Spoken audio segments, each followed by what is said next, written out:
নমস্কার বন্ধুরা, রিনাস কিচেনে সবাইকে স্বাগত। আজ তোমাদের সাথে শেয়ার করব ইলিশ মাছের একটা হালকা রেসিপি।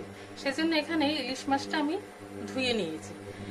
সবার আগে নুন হলুদ মেখে নেব। দিয়ে দিলাম নুন, হলুদের গুঁড়ো, হাত দিয়ে ভালো করে মেখে নেব। কড়াইটা গরম হয়েছে, দিয়ে দিলাম সর্ষের তেল। তেলটা গরম হয়েছে, মাছগুলো হালকা করে ভেজে নেব।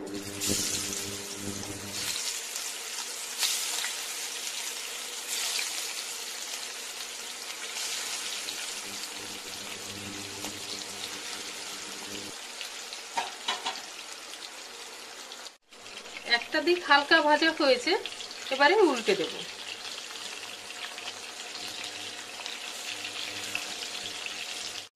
মাছগুলো হালকা ভাজা হয়েছে, একটা প্লেটে তুলে নিচ্ছি।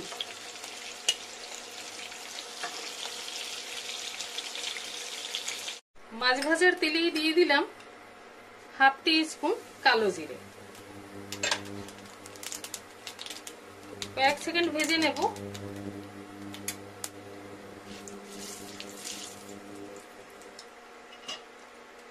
এখানে 1 টেবিল চামচ গোটা জিরে আর 2টো কাঁচা লঙ্কা দিয়ে বেটে নিয়েছিলাম, সেটা দিয়ে দেব।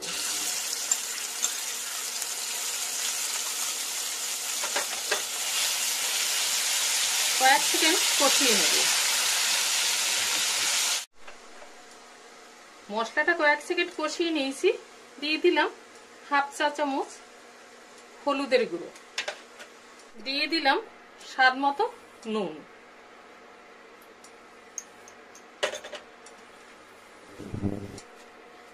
আরো একটু মিশিয়ে নেব।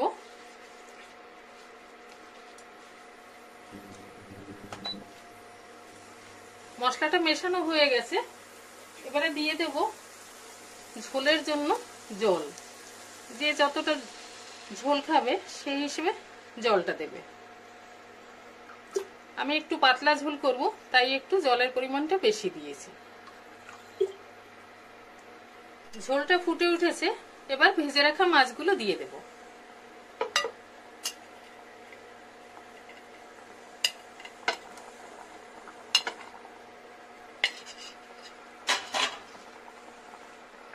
ঝোলের সাথে একটু মিশিয়ে দেব।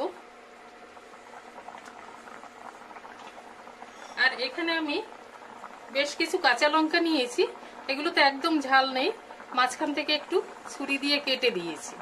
লঙ্কাগুলো দিয়ে দেব। একটা কেটে দেখাচ্ছি।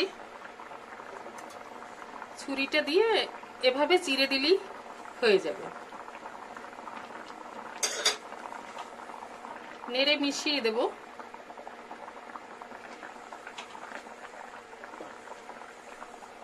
ঢেকে 5-7 মিনিট রান্না করে নেব। তৈরি হয়ে গেল আমার ইলিশ মরিচের ঝোল। গরমের দিনে ঝাল মশলা কম খেতে চাইলে এরকম ভাবে তৈরি করতে পারো।